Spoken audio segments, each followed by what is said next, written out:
ओम शांति। आज प्यारे मीठे बाबा की मुरली मंथन की डेट है 9 अक्टूबर 2021। आज बाबा ने बड़ी खास वाणी चलाई है हमेशा की तरह। बाबा ने कहा है माता पिता को फॉलो करो तो दिल तक नशीन बनोगे। भगवान गरीब निवाज है, गरीबों को ही दान दिया जाता है ना, तभी तो भगवान हमें ज्ञान दान दे रहे हैं।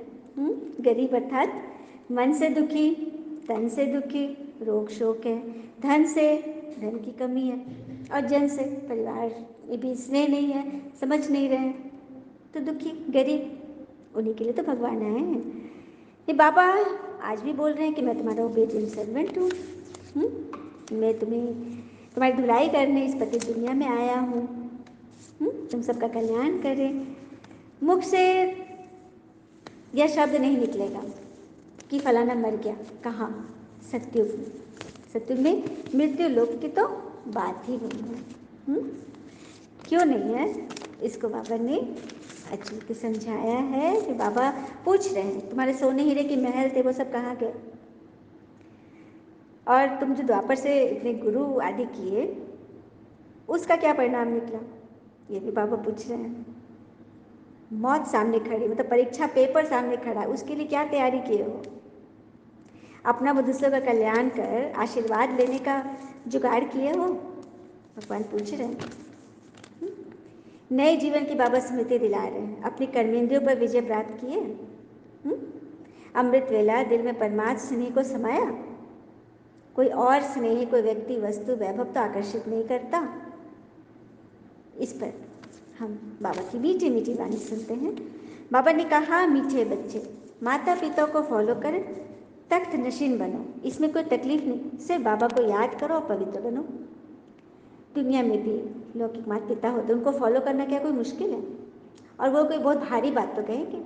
अब जो बच्चा 2 किलो उठाने भरा है उसको 20 किलो तो नहीं बोलेंगे उठाने, कोई माँ बाप नहीं बोले। इसीलिए भगवान कह रहे हैं मैं जो कहता हूँ उसे फॉलो करो, श्रीमत दे रहा हूँ, कोई तकलीफ नहीं है, बस अभ्यास से सब सहज है। मुझे याद करो और पवित्र बनो। कोई मुश्किल है ही नहीं। और कहते भी है ना, सौभाग्य से जो प्राप्त होता है उससे 7 पीढ़ी भोगती है, और जो छीन कर हासिल किया जाता है उससे 7 पीढ़ी भुगतती है। तो हमें तो ये रास्ता बता दिए बाबा कि तुम्हें 7 पीढ़ी भोगेगी। 7 नहीं, 7 का कई गुना, 21 जन्म।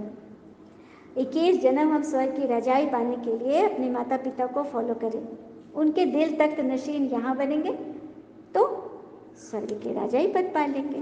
प्रश्न आज का, गरीब निवाज बाबा अपने बच्चों का भाग्य बनाने के लिए कौन सी राय देते हैं? ईश्वर को गरीब निवाज दीनानाथ क्यों कहते हैं? क्योंकि वो गरीबों का दाता है। अब जो स्वयं ही स्वर्ग में है, ताकत उसके पास है, वो क्यों समय देगा इस सब चीज़ों के लिए? कहेंगे ना ईश्वर को याद करके, कहेगा ना टाइम नहीं मेरे पास, पंडित को रख देगा। यही करता है ना बड़े लोग, साहूकार। वो तो खुद चाह रहा है कि सब कुछ मेरे रीच में, मैं सब कुछ पा सकता हूँ। तो भगवान को चाहिए वो बच्चे जो सीधे सच्चे हैं, जो भगवान के लिए टाइम देते हैं, भगवान पे भरोसा करते हैं।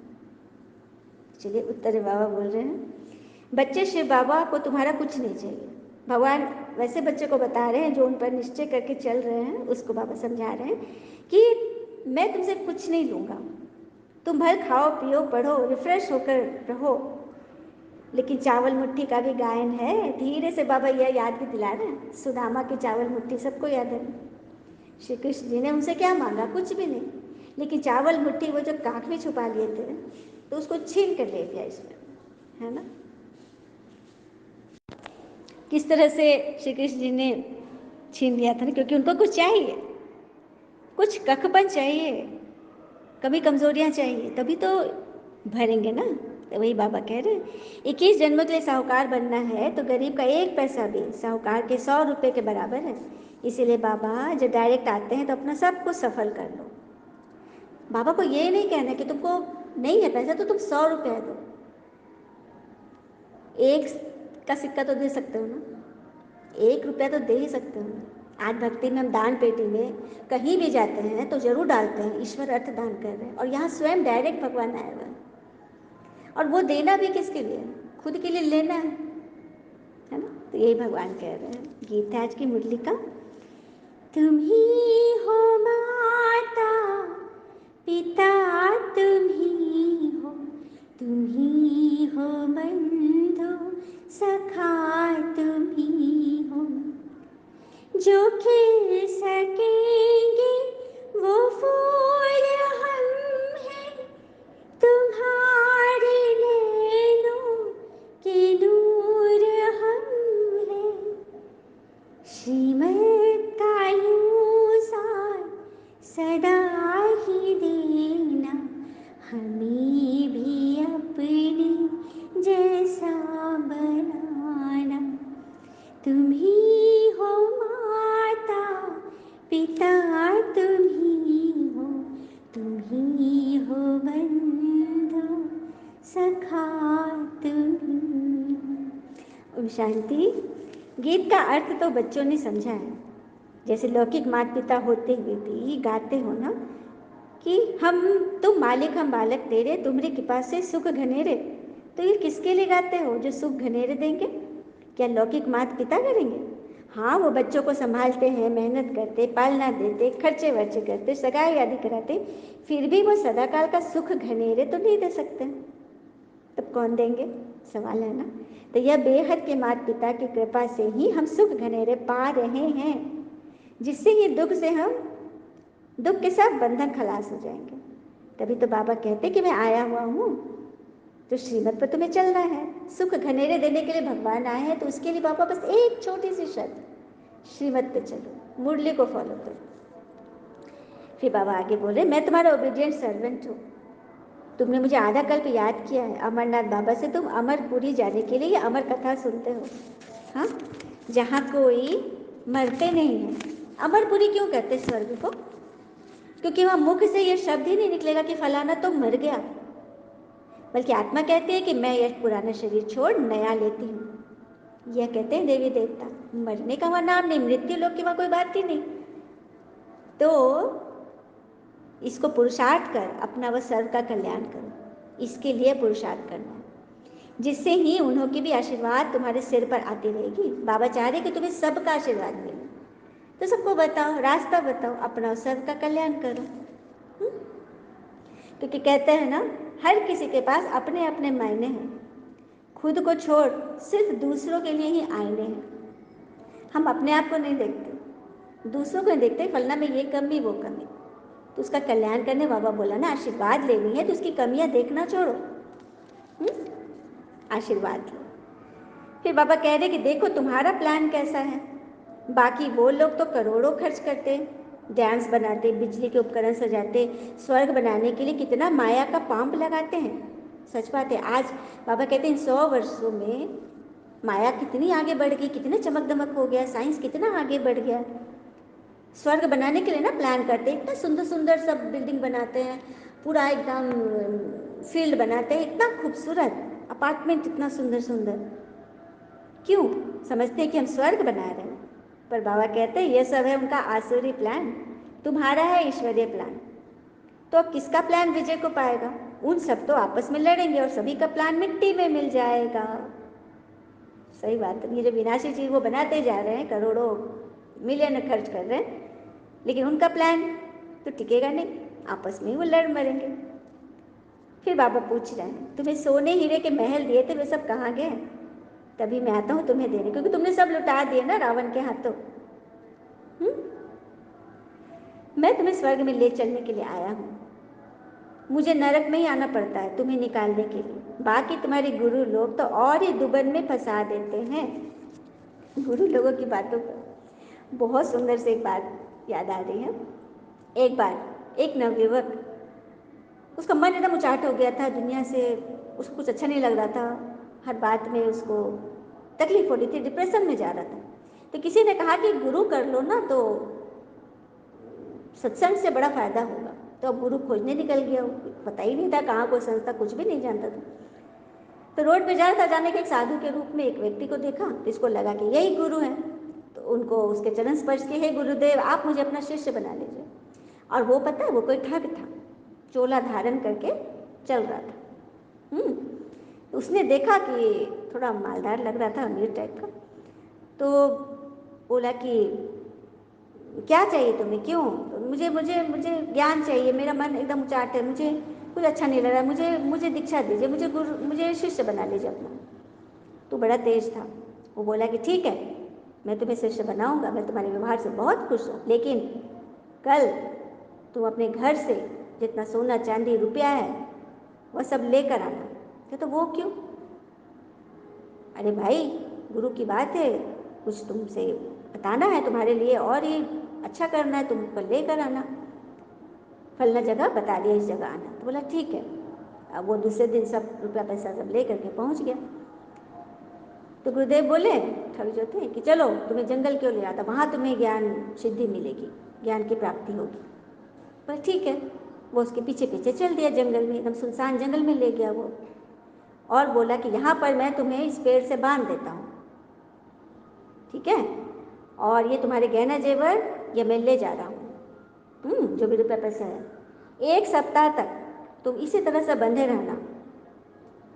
1 सप्ताह के बाद मैं आऊँगा और मैं देखूंगा कि तुम्हारी निष्ठा कितनी है, गुरु भक्ति कितनी है, तो तुम्हें ईश्वर के दर्शन होंगे, और ये सामान को भी मैं तुम्हारा डबल ट्रिपल करके लाऊंगा, तुम भरपूर हो जाओगे, मेरी बात को मान रखना। इस तरह से बोलकर वो तो चलता बना, और ये इतना सीधा भोला बुद्धू बंधा हुआ है पेड़ से जंगल में। अब घर में खोज शुरू हो गई, उसकी पत्नी, बच्चे, परिवार, माता पिता सब खोजने लगे, कहाँ गया कहाँ गया। खोजते खोजते वो लोग जंगल में पहुँच गए, तो देखा कि तो पेड़ से बंधा है, तो उसको लोग खोलने लगे। तो देखो क्या बोलता है, बोलता है नहीं नहीं नहीं, मुझे मत खोलो, मेरे गुरु ने बांधा है, अगर मैं खुल जाऊंगा तो मुझे ईश्वर के दर्शन नहीं होंगे, गुरु ने कहा है। इन लोग बहुत बोला, तो बोला नहीं नहीं, मैं खोलने नहीं दूंगा, एकदम रोने धोने लग गया। तो ये लोग क्या करते, चले गए। अब उड़ते उड़ते ये खबर, और एक मंत्र भी उसको बताया था, ये मंत्र जपते रहना, ओम नमः वासुदेवाय नमः, और ये निरंतर वो व्रत मंत्र जप रहा है, वासुदेवाय नमः, ओम नमः वासुदेवाय। इतना तपस्या कर रहा है, 6 दिन बीत के 7वां दिन की तपस्या से प्रसन्न होकर विष्णु जी बहुत खुश हुए। उन्होंने नारद जी को भेजा कि जा उसके बंधन खोल दे। नारद जी नीचे आए, उसके बंधन खोलने लगे, तो नहीं नहीं नहीं नारद जी, मेरे बंधन मत खोलिए, ये बंधन मेरे गुरु ने बांधा, वही आके खोलेंगे। अरे तो गुरु ने क्यों बांधा, बोला था ना ईश्वर से मिलाएंगे। तो हाँ हाँ, उन्होंने बोला था, जब तक गुरु नहीं आएंगे तब तक मुझे ईश्वर के तो दर्शन नहीं होंगे। तो नारद जी की भी हार के चले, ऊपर गए विष्णु जी के पास, अरे वो नहीं खोलता, वो आप ही से खुलेगा। विष्णु जी को भी थक हार के आना पड़ा अपने भक्त को बचाने के लिए, 7 दिन से बेचारा बिना खाए पिए वहां पे। तो विष्णु जी खोलने लगे, तब भी बोल रहे नहीं नहीं प्रभु आप मत खोलिए, मेरे गुरुदेव ने बांधा है, वो खोलेंगे, तब मुझे मुझसे मुझे आपसे प्राप्ति होगी। विष्णु जी माथा पकड़ ली कि ये क्या कह रहा है, मेरी बात भी नहीं सुन रहा है। फिर आगे 7 दिन जब बीत गया तो गुरु भी पधारा। गुरु ऐसे देखने के लिए आया कि पता नहीं वो है बंधा हुआ कि नहीं, सोच ही नहीं रहा था कि वहां बंधा रहेगा, इतना मूर्ख थोड़ी ना कोई होगा। तो ये गुरु आए, गुरु खोले तो बहुत तुरंत उसके चरण पकड़ लिया वो व्यक्ति कि वाह गुरुदेव, आपने तो सच में बोला था कि 7 दिन बंधे रहोगे तो तुम्हें ईश्वर के दर्शन होंगे, और सच में आपने जो बांधा तो आपके साथ आपने खोला, और देखिए यहाँ पे भगवान भी पधारे हुए हैं। और विष्णु जी को उसने दंडवत किया। मतलब कहने की बात है कि देखो आज किस तरह से मनुष्य का मन किसी देहधारी गुरु में कितना रम जाता है कि ईश्वर भी स्वयं आ रहे हैं ना, तो वो नहीं समझ रहे हैं। तो यहाँ इस कहानी में क्या हो रही है, इस मुरली में भगवान स्वयं आके बता रहे मैं आया हुआ हूँ, लेकिन पहचानने की तो किसी को जरूरत ही नहीं है। सभी अपने गुरु गोसाई में कोई पड़े हैं, तो कोई स्वर्ग में पड़े हैं, सुख सुविधा में ऐशो आराम में पड़े हैं। ईश्वर के पास सुनने समझने की तो उनके पास बुद्धि ही नहीं है, टाइम ही नहीं है। तो इसलिए तो बाबा कहते हैं मैं गरीब निवाज हूँ, गरीबों को साहूकार बनाने आया हूँ। गरीबों को ही दान दिया जाता है ना। मोस्ट स्वीटेस्ट बाबा को जितना याद करोगे, वो ज्ञान दान ग्रहण करोगे, उतना धनवान बनोगे। अच्छा, बाबा को नमस्ते। धारणा के लिए मुख्य सार पहली पॉइंट, मौत सामने खड़ी है, इसीलिए याद की रफ्तार को बढ़ाना है। सत्युगी दुनिया में उच्च पद पाने का पूरा पुरुषार्थ करना है। दूसरी पॉइंट, अपना व दूसरों का कल्याण कर आशीर्वाद लेनी है। पवित्र दुनिया में चलने के लिए पवित्र जरूर बनना है। वरदान है आज का, नए जीवन की स्मृति से कर्मेंद्रियों पर विजय प्राप्त करने वाले मर्जीवा भव। नए जीवन की स्मृति से कर्मेंद्रियों पर विजय प्राप्त करने वाले मर्जीवा भव। जो बच्चे पूरा मर्जीवा बन गए हैं उन्हें कर्मेंद्रियों की आकर्षण हो नहीं सकती। मर्जीवा बने अर्थात सब तरफ से मर चुके, पुराने स्वभाव संस्कार से ऊपर, पुरानी समाज पूरी हो गई, पुरानी आयु की। अब नया जन्म हुआ तो नए जन्म नए जीवन में कर्मेंद्रियों के वश कैसे हो सकते हैं। कितने सुंदर बाबा ने एक्सप्लेन किया ना यहाँ पे। अब कोई बच्चा नया जन्म लिया तो वो जन्मते ही थोड़ी ना क्रोध लोभ मोह अहंकार करने लगेगा, वो तो सीखता है ना, संग का रंग लगता है, बुद्धि खुलती है, तब वो कर्मेंद्रियों के वश होता है बड़ा होने पर।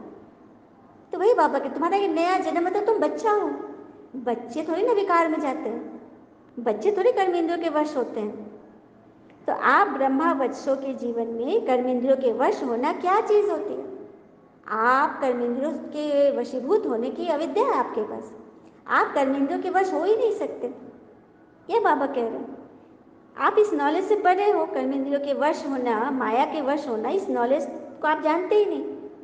शूद्रपन का जरा भी सांस अर्थात उसकी जीवन न हो, संस्कार कोई अटका हुआ नहीं हो कहीं पर भी, आप इससे उपराम हो, क्योंकि आपको स्वयं भगवान बैठ पढ़ा रहे हैं। हाँ, आप क्या हो, आप हमेशा इन चीज़ों को फॉलो करो। जीवन में ऐसी सोच रखिए, जो खोया उसका गम नहीं, पर जो पाया है वह किसी से कम नहीं, और जो नहीं है वह एक ख्वाब है, पर जो है वह लाजवाब है। ईश्वर जो हमें दे रहे हैं, बहुत कुछ हम बच्चों को नहीं है, लेकिन सब कुछ ईश्वर से मिल रहा है, हमारे लिए वो लाजवाब है ना। कोई भी संस्कार किसी भी बात में, व्यक्ति वस्तु वैभव में अटका हुआ नहीं है, जो हमारे पास है वो लाजवाब है। स्लोगन, अमृत वेले दिल में परमात्मा स्नेह को संभालो तो कोई स्नेह आकर्षित नहीं कर सकता। अमृत वेले दिल में परमात्मा स्नेह को संभालो, सुबह उठकर भगवान से सिर्फ अपने को भरना है, भरते रहो। जब गागर भरेगा तभी तो वो किसी को पिलाएगा ना जल, गागर खाली है तो प्यासे को क्या पानी देगा। तो पहले खुद को भरो, अमृत वेले बाबा के ज्ञान प्रकाश के किरणों से, लहरों से, फव्वारों से अपने आप को भरो, अपने में समा लो, तो क्या होगा, आप इतने भरपूर हो जाओगे ना कि कोई भी स्नेह आपको आकर्षित नहीं करेगी। अच्छा, ओम शांति। शुक्र है मीठे बाबा, वो बाबा के प्यारे प्यारे बच्चे। Thank you Baba, all is well always. ओम शांति।